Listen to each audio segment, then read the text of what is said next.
আসসালামু আলাইকুম রহমতুল্লাহ। সম্মানিত দর্শক ভাই এবং বন্ধুরা, যে যেখান থেকে ভিডিও দেখছেন সকলকেই জাইফা গারল ফার্ম হতে স্বাগতম।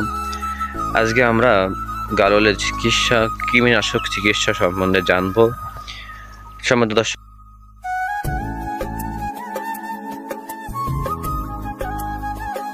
বন্ধুরা, আমরা সাধারণত গারলগুলোকে কৃমিনাশক করি প্রতি 2 থেকে 2.5 মাস বা 3 মাসের মধ্যে আমরা আমাদের গারলগুলোকে কৃমিনাশক ট্যাবলেট খাওয়াই। আমরা যে সকল কৃমিনাশক ট্যাবলেটগুলো খাওয়াই তার মধ্যে 1 নম্বর হচ্ছে লিভানিট, 2 নম্বর হচ্ছে এন্ডেক্স এবং 3 নম্বর হচ্ছে এলটিভেট।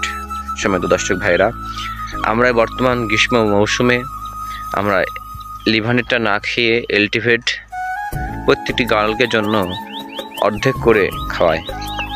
আমরা গ্রীষ্ম মৌসুমে এন্ডেক্স আর এলটিভেট খাওয়াই, আর আষাঢ় শ্রাবণ মানে বর্ষাকাল এবং শীতকালে আমরা লিভানিটগুলো খাই।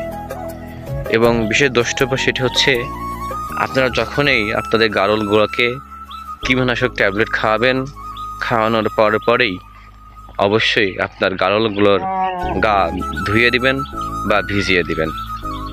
সম্মানিত দর্শকবৃন্দরা, আজকের ভিডিও এতটুকুই ছিল। যদি কারো এই ভিডিও থেকে একটু উপকারী হয়ে থাকেন, অবশ্যই একটি লাইক করে যাবেন। আসসালামু আলাইকুম রহমতুল্লাহ।